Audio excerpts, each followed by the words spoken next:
funny. I wasn't able to use. She gave me that one.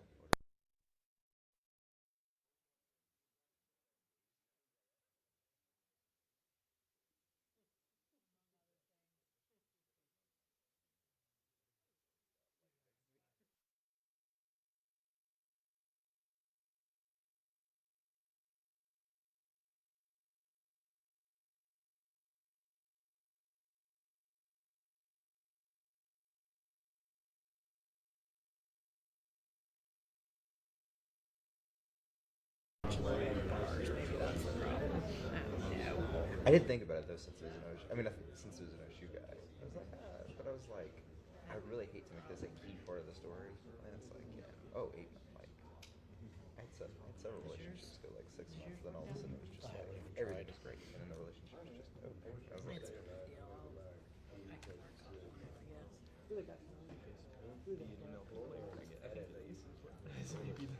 Is the lesson? Not getting any service hardly either.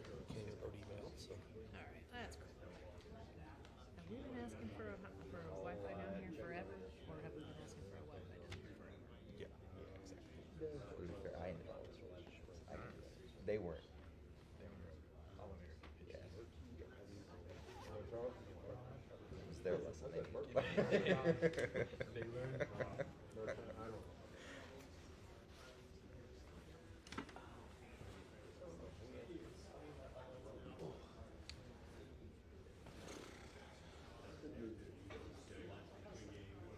I heard Barry Noack on the radio coming up, and he said he's called the avenue that just west of Lloyd Noble, Patuca. Oh no! What? Catching a lot of crap. Oh no! Oh my! Chautauqua? He said, I know how to say it. He said, Barry Switzer lives on Chautauqua? yeah. We got a road in Charlotte that's Chautauqua, and I just had a brainwash.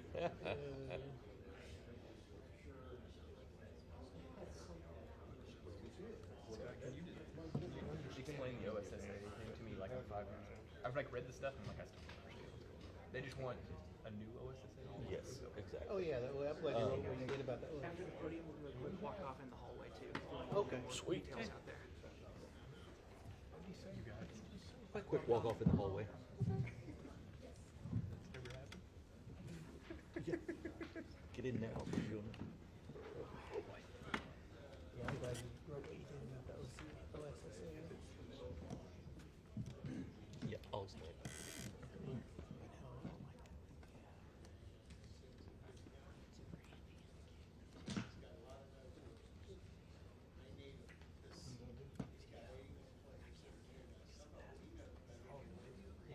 All right, guys, I think we'll go straight to questions. So fire away whenever you're ready. Well, Coach, I just want to ask you, just when you rip something down to the studs, what's the primary goal? What's your first focus when you enter the football season when you're building a team? Yeah, I think, the last 2 months basically has been all about constructing a new roster. I think anytime you have 81 new players, which might be a record in college football, I don't know. Some of you guys probably know that better than me. But it's something, we've been used to it on a little bit of a smaller scale at North Texas the last couple of years. I think after year one, we had 74 new players. Last year, 65, I think. And so it's not abnormal, I think, to have the big turnover in college football right now. Now, this is going to be a little bit larger than hopefully what we have in the future. Hopefully this is something great to build on. But I think when we looked at this from the get-go, is we needed to add some pieces that have played a lot of football on this team, and as we got into doing that, that's something that I think our coaches were able to do really effectively. When we look at the number of snaps played, and then really, we want our roster to be in a good spot, as far as seniors to juniors, sophomores to freshmen. That way, when we start building a program, hopefully, you're able to take 20 to 25 high school kids every single year, which is something that we'll strive to do here. And so right now, we feel like we're in a really good spot as far as where we're at right now. I mean, by the numbers right now, 33 seniors on this roster that have played a ton of football, 25 juniors, 20 sophomores, and 27 freshmen. And you know, the majority of all these upperclassmen and then a bunch of these younger guys we were able to bring in have played a significant amount of football already, wherever that might be, whether it's, you know, at another Division I institution, a junior college institution, you know, Division II, and so that's kind of been the secret to our success in the past is finding guys that have played meaningful snaps somewhere. And so a variety of different ways that we were able to fill this roster this year. And so, you know, a little bit unique in that regard. Going forward, hopefully the retention is a lot higher. It will be. And then naturally you just want to add a bunch of high school pieces onto that. And now gets to the fun part. I think Monday was the first time I was really able to relax and breathe and come into the office and focus on what's next. And that's building the culture in these walls, in this building, in our locker room. And that starts with building relationships and spending time with one another. And so obviously our strength coach, Coach Kegans, has gotten a great jump on that, getting the guys here the last 3 or 4 weeks and being able to, you know, do the running, the lifting, all that other stuff. And nowadays with football rules, you know, the access to these kids during the off season is a lot greater than what it used to be. And so for us right now, we got to be really intentional because football games are won in the trenches. And so, you know, we feel like up front we've added some really good pieces, but for us to gel together and to be really good on the offense and defensive line, we need to get bigger, faster, stronger we're doing. And at the same time, we got to be really intentional about now teaching schemes. So, you know, I think coaching is teaching. I grew up, my father was a teacher, a high school English teacher, also my high school basketball coach. And so I think we have some of the greatest teachers in all of college sports right now on our staff. And so it's been so fun. We did what we call football school this week. And so for us to get back up here finally in front of this group as a whole, our coaching staff not on the road, trying to put this roster together, we've been able to start teaching. And then, you know, after we get done teaching, we go and we all eat breakfast together and start learning about everybody's stories, right? And that's something that's so unique about football and something I truly love is I call it the melting pot of the locker room. And so especially this day and age, I mean, we put together 81 new players combined, you know, with 20-something returners. And then somehow, some way, we got to get to know each other and all be pulling the same direction to go out and you know, 12 Saturdays a year, to be willing to sacrifice for one another. And so that's the unique part and the most fun for me, I think. And so we'll be really intentional over the course of the next 4 or 5 months, not only teaching football, teaching schemes, but also spending quality time together, getting to know each other's why, what makes them tick, you know, what motivates. And then I think naturally, as we get that going and then football starts up here in a month and a half, you know, when we get into spring ball, you get 15 chances to get out there and compete with one another and learn and grow and kind of see where we're at, right? The cool thing right now, we don't have many guys that aren't here right now. You know, I think of the guys that are coming in, I'll find it. I got it somewhere on a piece of paper. 1, 2, 3, 4, 5, 6, 7, 8. So only 9 guys that we'll have that'll come in the summer. You know, back in the day, it used to be 25, 30 guys that would be joining in the summer. So the majority of our roster will be here for us to spend time and use this next 4 or 5 months to really grow the chemistry of this team. When the portal opened, the big news immediately was Drew and Caleb and Wyatt. In this day and time, can you characterize what those negotiations were like? Because I know there were a lot of other schools after those guys. Yeah, I think, you know, trust is one of the most important things that you'll ever have in a football program. And I think you need trust, you know, starts within the coaching staff and whether we trust one another. And then I think it goes on to coach the player. Do you trust one another?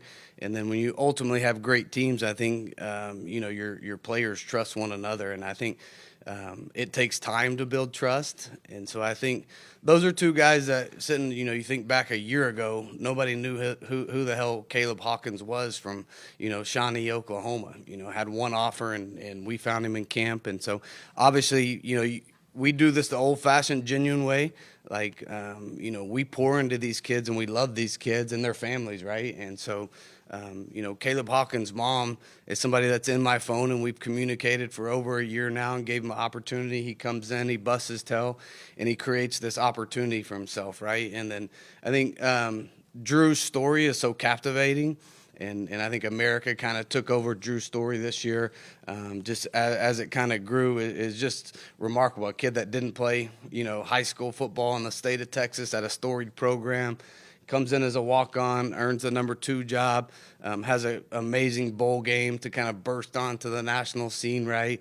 And then, you know, we bring in another, you know, highly decorated quarterback to take over the job at North Texas. He wins the job, goes out and leads the nation in passing, and all those things are really cool. But I think as you guys get to know Drew more and more, this kid not only is a great football player, but he's a great teammate. You know, he's a great human being. He does the right things. He's about the right things. He's going to be somebody that's really visible in this community. I mean, really cool to watch him last week. I mean, I'm from Texas, and I know, I mean, not a huge wrestling state in Texas. I've been in out 2 matches, Bedlam, and then watched us beat the dog out of Iowa State the other day. And so, you know, just a cool experience, I think, for all of us coming down here to feel so welcomed and to see him, you know, lead out the wrestlers and just become a part of this community is what it's all about, and playing quarterback here. And so, obviously, in this day and age, rev share, NIL, all these things, numbers thrown out. Like, at the end of the day, like, this kid finally got his opportunity last year and he ran with it. But, you know, my answer to that is we built trust.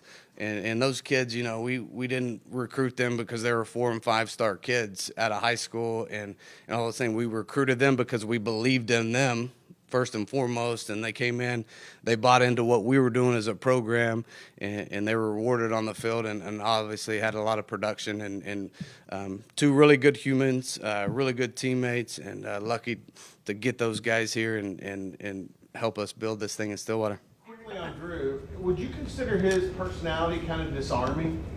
He kind of, in a way that, he kind of like, hey, I'm just a guy, you know, I mean, he kind of gives that vibe. Yeah, I mean, I think that's his personality off the field. What's been fun to see Drew and Caleb, I'll put him in this category too. I mean, 2 just super competitors on the field, and to watch them growing into what they've become has been really fun for me to see as a coach. Just to see the progression, but what's really fun is when you see them compete with their brothers on Saturdays, and they're really able to you know, change and go into a different mode on the field and have another personality out there and be super competitive. And so Drew's somebody that the guys love competing with. I mean, he's a guy that's not afraid to lower his shoulder and get a tough first down, and just a true competitor. And I think they're both just truly grateful for the opportunity that they had last year and then what's coming in the future.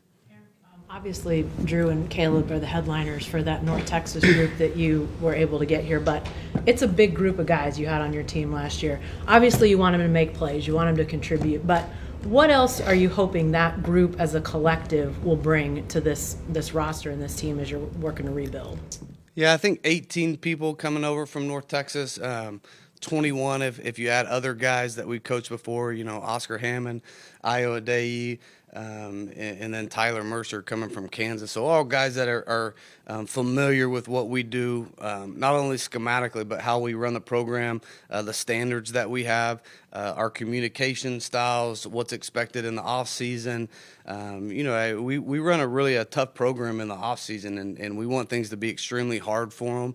And so I think anytime you have guys that have already bought into that culture, and you have an extra 21 people that ultimately know, you know, the way that we think, the way that we operate, and then obviously they've had success in the systems. And so I think the confidence that they're going to bring as we get into the installs and we learn how to communicate with one another, and we learn how to build relationships. I mean, I think naturally. Now, the one thing that I made really, really clear and evident in my very first team meeting here is when I got into this room right here, like all 21 of the North Texas people were all sitting, you know, on one side, and then we had everybody else over here. So before I even started getting into anything, I made everybody stand up and everybody had to sit by somebody they didn't know in this room. So like, this is not North Texas, and this is the last time I'm going to talk actually about North Texas, just because this is all about 2026, the Oklahoma State Cowboy football team, and our identity is starting to be built right now.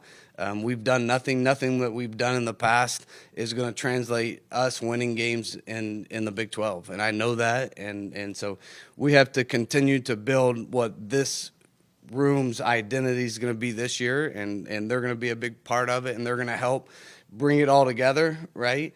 But no, at no time will this ever be us versus them. I mean, it's all about this group individually coming together as a unit starting now. And so yeah, I think it helps them all together, but never can that ever start to separate us and us versus them.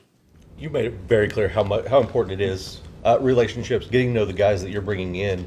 When you're bringing in 81 guys, around 60 that you've never really coached before, how hard is that in a 2-month span to really get to know the guys at the level that you prefer to get to know them in the recruiting process? Yeah, I think it's already started. And so the one thing I like to do is I make myself available, and then I go room to room when we start position meetings. And so just a way for myself to be visible and really see our coaches, the way that they coach, the style that they coach, that they teach, and then also the way that our kids learn and the way they communicate back to them. You can learn a lot that way.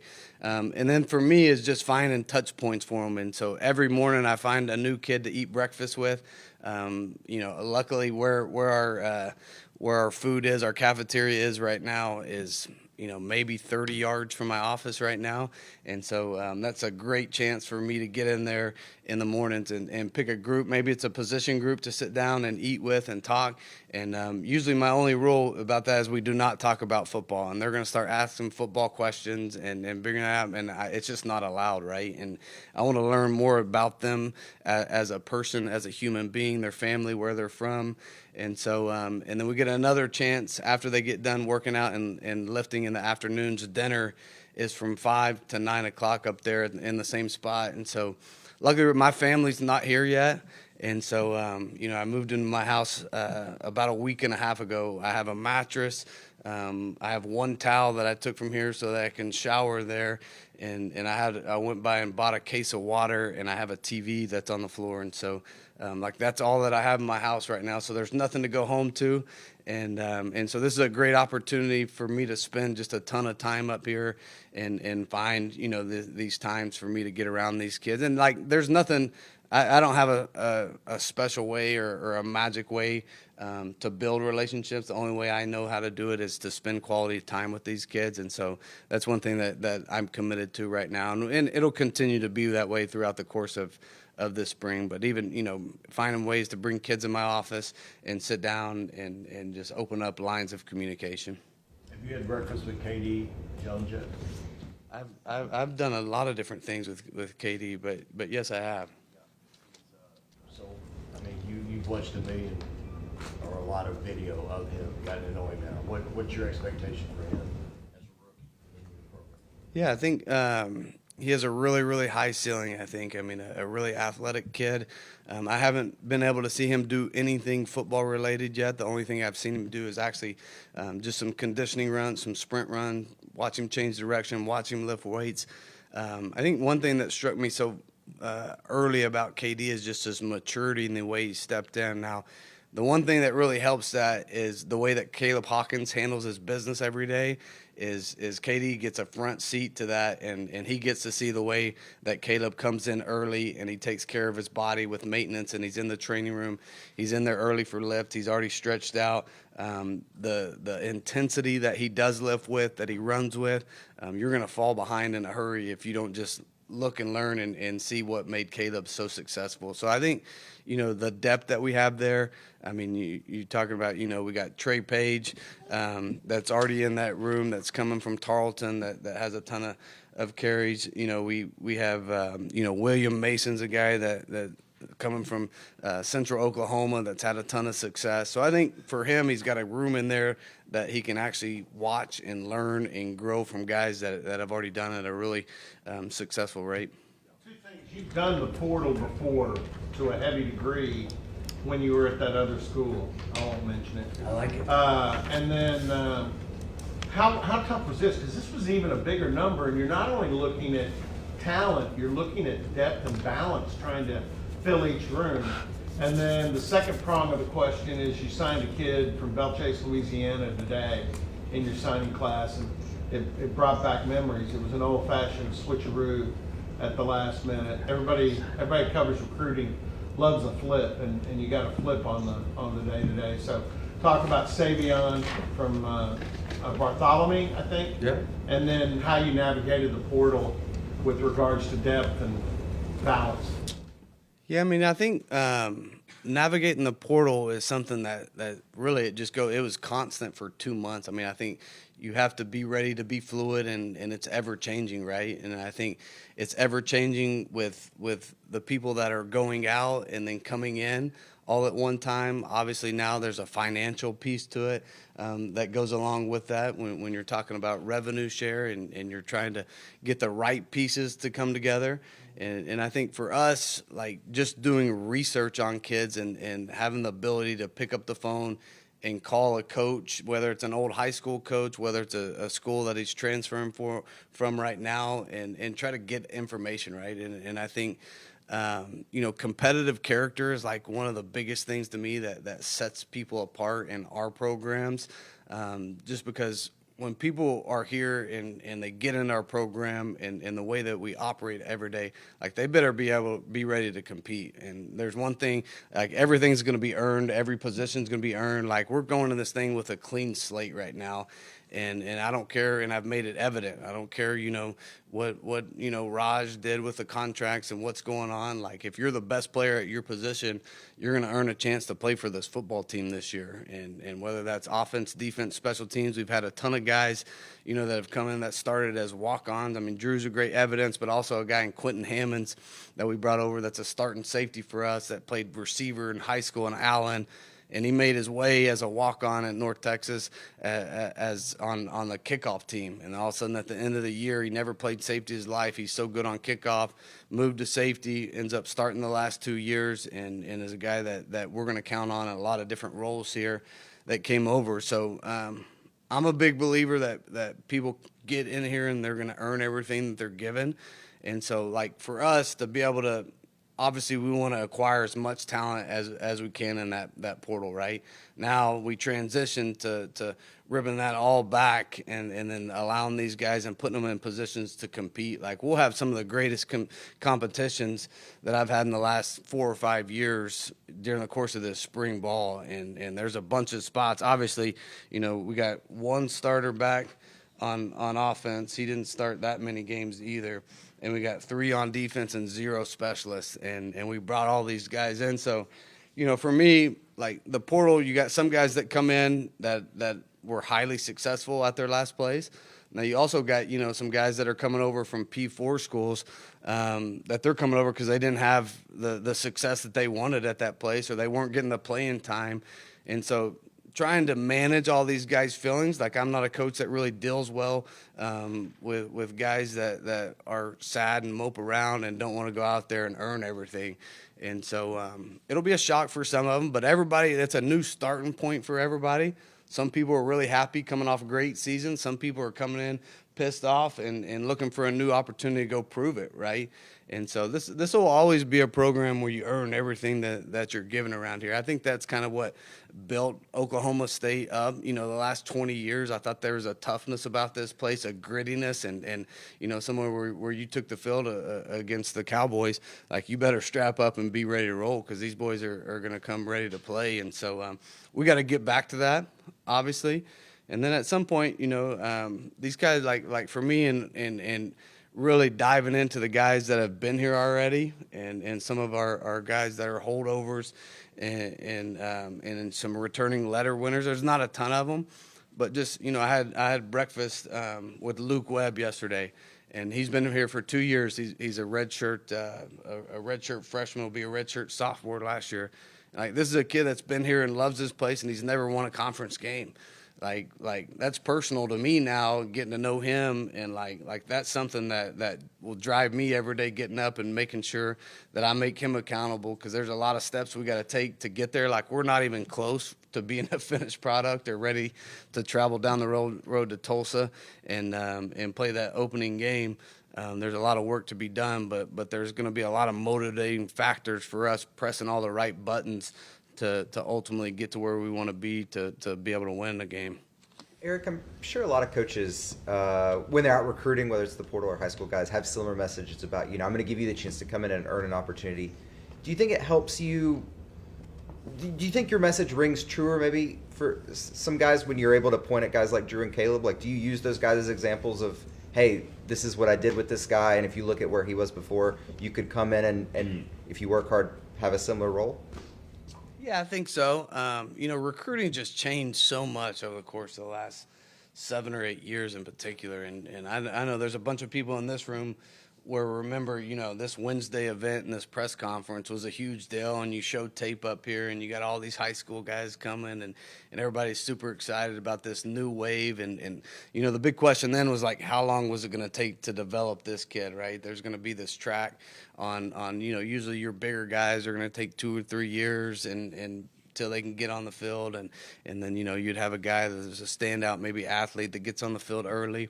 And just vastly changed now, and where really, we're probably one of the only, Big 12 schools. Well, I guess there's a couple that are probably in our shoes, but there's a bunch of people in this conference that signed nobody today. That this is an irrelevant mute point on what's going on with the early signing period, with the portal, and the way that these the acquisitions actually happen right now.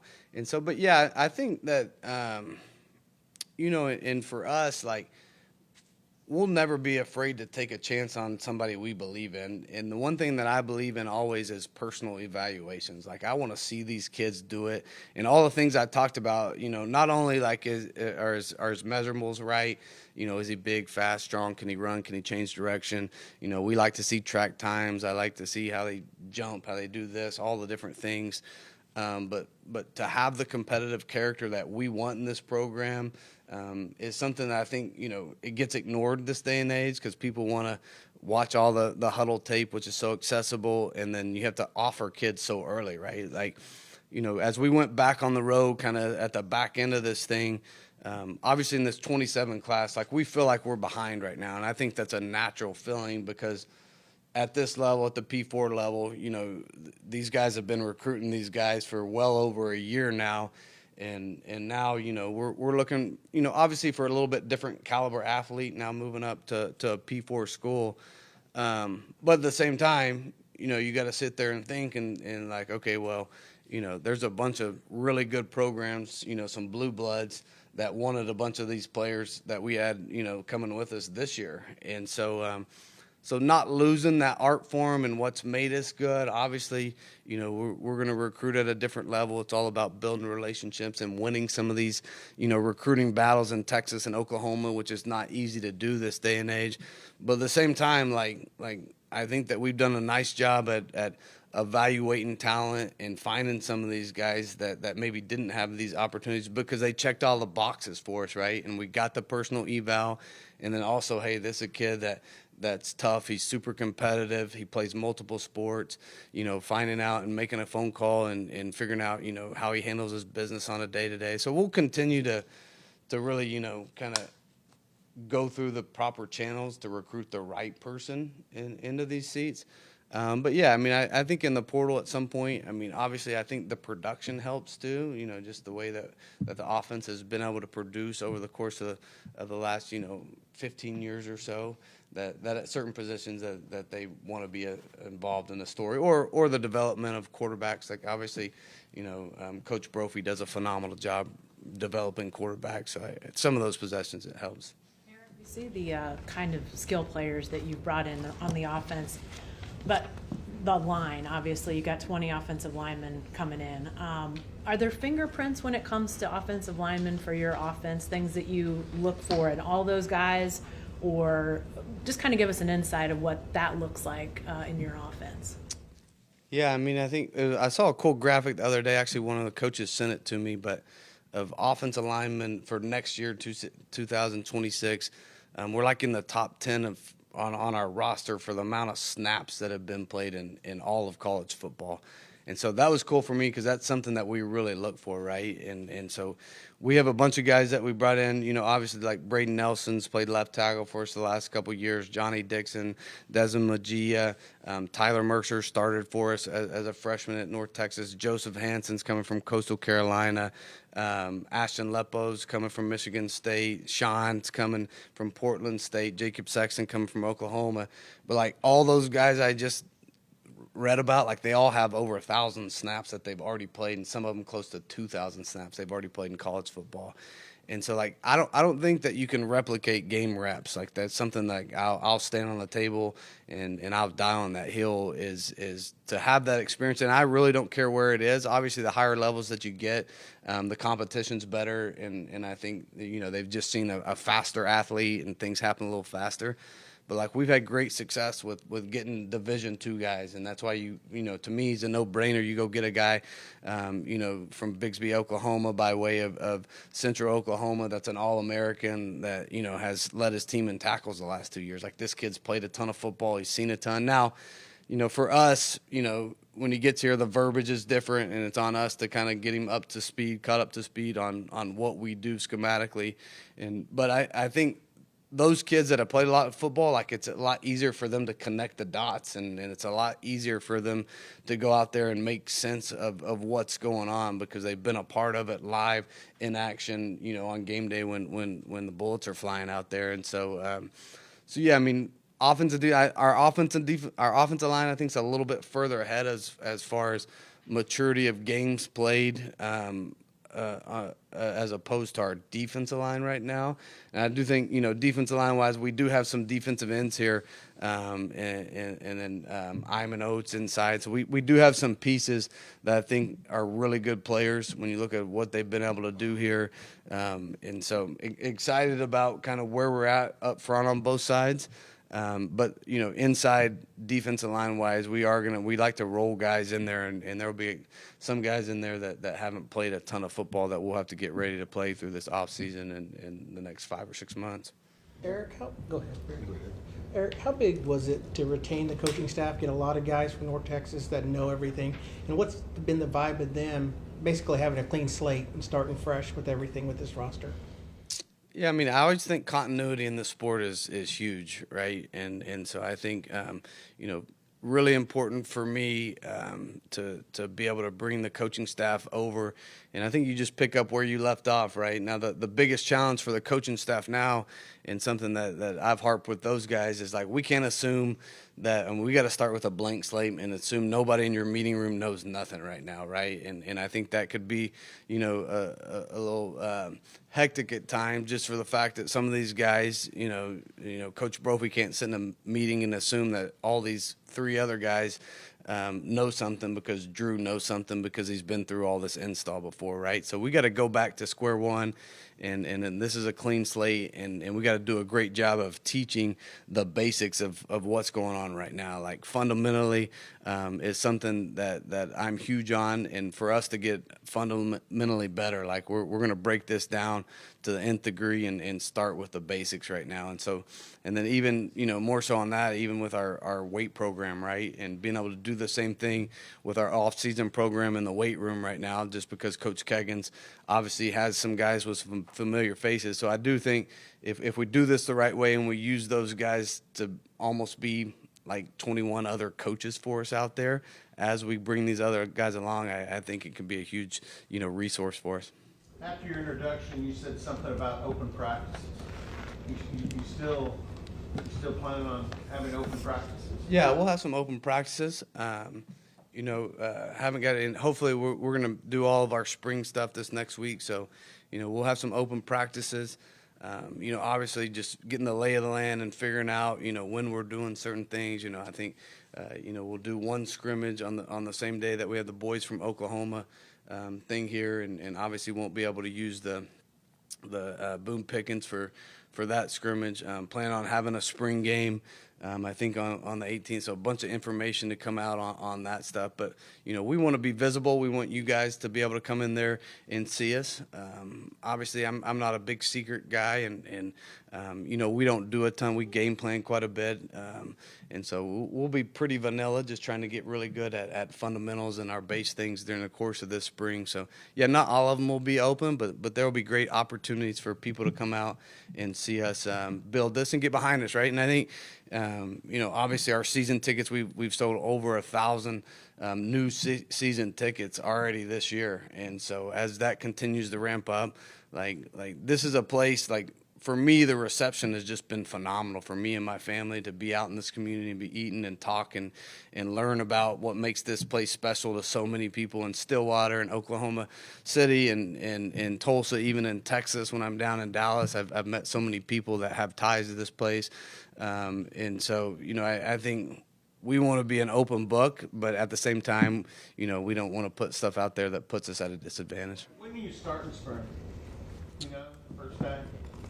No, I don't know the first day. We're going a week before spring break. Yeah, so I think maybe Friday. Yeah, 9. So the clinic on Friday, you know, all Oklahoma coaches, we're going to get over here and open that practice for them and then spend some time with them and do some clinicking afterwards, you know, offense, defense, special teams with the Oklahoma high school coaches. And so, yeah, I think it's the 9th. We'll go 3 days before spring break, and then we'll come back and get 12 practice in after that. So the season ticket numbers, they started the season ticket sales campaign here a lot earlier than, and to capitalize on the momentum right of the pep rally and everything. So, but the numbers so far are pretty striking. Just, are you kept up to date on that? Just somewhat regularly, or do you want to stay informed on that stuff? No, I think just the general numbers as we kind of hit milestones and markers, and obviously, you know, we want people to be able to come and enjoy. And I've always said this, right? Like, it's become such a production, these games, and even the wrestling match. I went the other day, and like I had no clue, and to see, you know, the event that it was, right? And I was so entertained the whole damn time. Like, I didn't even know anything about scoring wrestling. Like, I'm asking questions to everybody sitting by me. I'm on the edge of my seat. I'm standing up, and we're pinning them, and I'd never know a 1 point, 3 point, 4, you know, what you got to win for when they start scoring it, you know, when you get 6 points on it, when you pin them. So, like, that's kind of like fired me up. But not only that, I think, you know, to see, you know, the introductions and see them come out and see the energy, the atmosphere that's in that play, like that was something that's been remarkable for me. And so, but anytime, like winning's fun. Like, we got to build a winning product and a fun product to come out on Saturdays and enjoy, and like making memories in Boone Pickens is what people remember for a lifetime. It's what our student are going to remember for a lifetime, and having good memories is what's going to cause them to want to come back and pour into this place and continue to give back, because they have those moments in time when you remember when we did something special together, right? And so, you know, that's part on me. Like, I understand that. I get it. I understand sitting at the head of this thing, trying to rebuild it, you know, to what it's been. Like, putting a great product in the field is our responsibility, right? That's my responsibility at the end of the day. And so, for me, I'm excited. Like, are we ready to go out and declare that we're already in contention for this? No, like, we got so much work to do, right? For us to be able to get there and get prepared to go compete, right? And for me, like, there's always different levels to this. There's steps to it. Like game 1 is marked on our calendar, obviously, right? And because, you know, Tulsa came in here and they were able to beat us last year. And so, like, we start looking ahead and get ahead of ourselves. Like, that's not very good in the line of work that we're in. So we got to be committed to the process, the daily process of getting better, which, you know, our coaches do a great job of that. Our strength coach does a great job of that. And, you know, so that there's a lot of work to be done. After spring football, I think they're going to try to do, I'm told that there's probably going to be like a stronger push for marketing, like Tulsa, Oklahoma City, Dallas, Houston, maybe some of the smaller markets in the state as well. Do you expect to be involved in some of that, to make appearances and maybe even take your quarterback with you? Yeah, absolutely. I don't know all the legality of all the stuff with quarterbacks, what he can and can't do.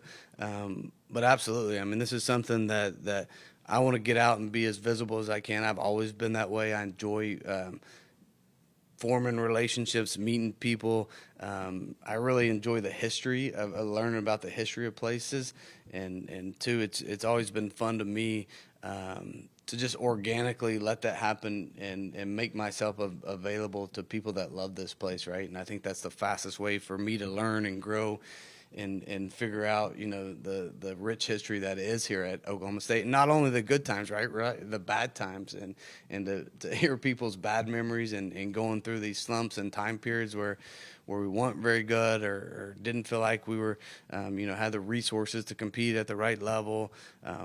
What are the kind of the major moments in the history that we've felt like have propelled this place, and getting back. And because there's so many cool things of, the running back errors and been cool for me, to get on the phone with Thurman Thomas and learn about, his experience here and then also talk to a local person at the Walmart or the Sprouts and hear their version of what's happened here. So yeah, I definitely will be at a bunch of functions. So have you been able, I know you've been so occupied with the roster build, but like if you look ahead 3, 4, 5 years from now, have you determined maybe some changes you'd like to see made with the indoor, with the weight room, the locker room, the eye candy in the hallways, you know what I mean? Is there anything you'd like to? I've put zero effort on really paying attention to that and putting much thought into that. Now I will at some point, and just, on a laundry list of things that's way down,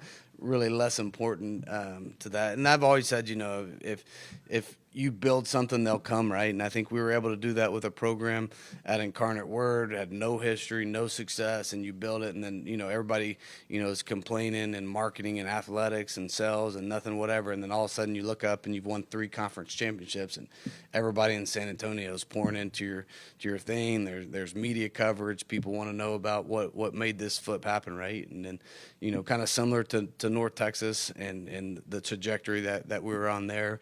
And so, all this stuff takes time to build. There's a lot of different steps. There's so many different support areas of college football now. And so for me now, next step of not only building the culture and stuff is really to organize all those different pieces and pieces of the puzzle that pull this thing together, right? And so so that'll be over the course of the next 2 or 3 months. We'll be able to settle down a little bit, get more time in the office, and allow us to address some of those things. Yeah, Eric, 2 years ago at this time, Indiana had no tradition, no history of it doing anything. They hired a coach. Everybody knows what's happened. Does that make your job more difficult or easier in terms of people expecting you, hey, we'll be great immediately, or people saying, hey, we believe this can actually happen? That's a loaded question right there. Yeah, I think, obviously the parity that it's made in college football with the revenue share, it has made these recruits go to so many different places that they didn't in the past, right? I think that, for us personally here, like, we got to continue to grow to get on the level. And I'm not even going to talk about Indiana, but just, as the Big Ten in general, I think Big Ten's done a phenomenal job at really at saying, hey, we're going to step out there and we're going to invest in these because they are the front step, the front porch of the whole entire university, right? And that ultimately on the back end, when you're able to have that success at somewhere like Indiana, like, it'd be great research just to find out how much money University of Indiana actually made on this run, which is far more than what they spent on their roster this year. So I think we still have room to grow, and we're going to continue to do that, and that's going to be, an effort of mine, and obviously, our athletic departments is to continue to grow this as big as we can and be able to provide as many resources that we can and continue to invest in this program. And I think just, Indiana being able to do it this year, I think put a bunch of people on watch. And now, do I think we're going to be able to go in all of a sudden now because Indiana did it? no, absolutely not. Like Kirk Signetti deserves so much credit, not only for the roster he built, but just the brand of football that they played and how good they were up front on both sides of the football and being able to stop the run pretty much the whole entire season against some of the best running football teams in the nation, not turning the football over all year long, having the quarterback, play the way and execute the way he did for 16 straight games. I mean, there's a lot of things that they did extremely well, and I think that was a combination of really good recruitment, being able to identify talent, get the talent on campus, and then just a phenomenal job of coaching the smallest details and really, I think he talks about his 6 seconds of play and being able to be really committed for 6 seconds all the time. And he has a bunch of great one-liners in there, but, hats off to them. But I think for college football fans across America, it gives hope to everybody, right? And I think, at some point people are, the same 4 or 5 teams now for 25 years have been up there. You think about, you got Alabama, Georgia, Clemson, LSU, and Ohio State. Throw Michigan in there one year, but, that's kind of your 5 or 6 teams the last 25, 30 years that have controlled this market and everything that's going on. And now it's allowed it to spread out, all across the nation. And so I think it's exciting for coaches and exciting that someone's now done it and there's a blueprint to do it. Now, is it easy? Hell no. What Indiana did, and particularly how Signetti did it, being that it's similar to what you're in ways what you're doing here, did it reinforce the idea that you can take a culture from one place and sort of import it to as a seed to grow a program at a different place? Yeah, I think so. I think obviously, he's famous for saying, whatever, Google me, he wins everywhere. So he's been really successful at multiple stops, right, and been able to win championships. And just similar to me, like I've never had any reservation that like Cam Ward, winning, Conference Player of the Year and a championship at Incarnate Word. Like I'd been around Patrick Mahomes and Baker Mayfield the previous year. Like there was no reservation that I thought he could play and do what he did at Washington State with me. Like no reservation. So I think, when you bring players with you at times, I think obviously, when you've been around enough ball and you've been, at different levels, the guys, the caliber athletes, they can come in and they can produce at that level. At the next level, right, is going to be a piece to it. But it's been fun for me to watch, just obviously he's quirky, he has a great personality. People are drawn to me a little bit like Mike Leach in a sense, like they're not even close to the same.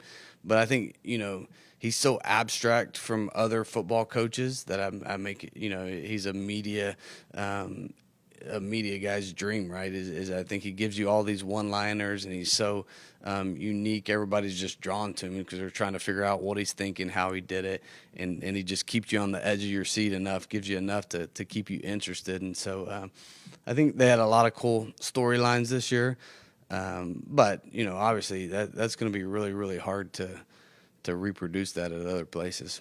When you talk about forming a culture, like what Leach went to Lubbock and did, and what people did not that long ago, how much more difficult is it now, considering you're sort of having to start from scratch, and next year you won't have 81 new players, but you might have 50. So how difficult is it to maintain a culture once you've established it or tried to establish it? Yeah, I don't think it's as difficult as people think. Now, the only thing is I think you have to be a little bit more intentional with your time, and then you actually probably have to spend a little bit more time on the front end and more consistently. When I played for Mike and coached for Mike, in the spring, he spent all spring and summer in Key West. Like, I didn't even see him as a player, and like he was just gone. And so after the bowl game, I'd see him. The first day we started spring ball, he'd get out at 2 p.m. and walk up and hand him a script, and here we go. And so, like those days are over. Like I just think you got to be a little bit more intentional with time, and you got to be better at doing it every year, and not just assuming that hey, these kids, the majority of them now, 75% of them know this because that's just the way we do things, right? I think you got to commit to the learning process starts over every year and resetting, and then go back into that building that culture like nobody knows it and nobody's heard it, seen it before. Just because this year obviously they haven't, but I think the majority of college football, the roster turnover is a much larger. It's happening at a much larger pace than what it did before. Last question. What do you think about the receiver room you've assembled, particularly with Chris Barnes and Justin Bullock? Yeah, with the tallest and the shortest guy in the room right there. They were walking out of meetings today, and they were talking to one another. And I was laughing because to have two totally separate skill sets. Super excited about Justin and the way that he's worked and his fluidity and the way that he runs. Just watching him condition right now. Haven't been able to see him catch yet. Talking to Drew. Drew's does a great job getting these guys together and on the weekends having throwing sessions. Drew's fired up just about his ball skills, the way his movements are, his transition skills. Obviously, he led Illinois in touchdowns. And two, I just think he's a guy that'll really blossom into to really a major NFL, an NFL type guy that they're going to want to see next year in this system. If you've watched what he was able to do in an offense that isn't even close to using the way we're going to do it, so just super excited about him. And then Chris is someone I recruited in high school. He was committed to us at North Texas, flipped late to Washington State. And then so someone that always had a great relationship with him and his mother. Super explosive with the ball in his hands. I think he ran a 10-2 100-meter dash. And so as we're getting into the running and stuff right now, already when I get my GPS reports, like Chris Barnes was the fastest guy on the GPS stuff already right now. And you turn on some clips last year and you see him run and on some kickoff returns and some deep posts and things like that. And so.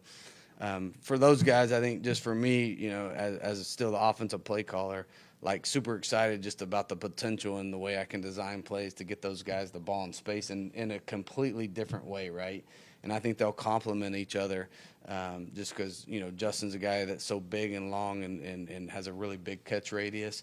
And then, Chris is obviously so twitchy and then, you have those guys and then, Wyatt Young, that's a guy that obviously, the production that he has. And then Israel Polk's a guy that we've been really fired up just watching run so far in his natural transitions right now. And so excited about, the receiver corps and how that kind of progresses. Bunch of competition. We've got to figure out how to get all these guys on the dang field this year.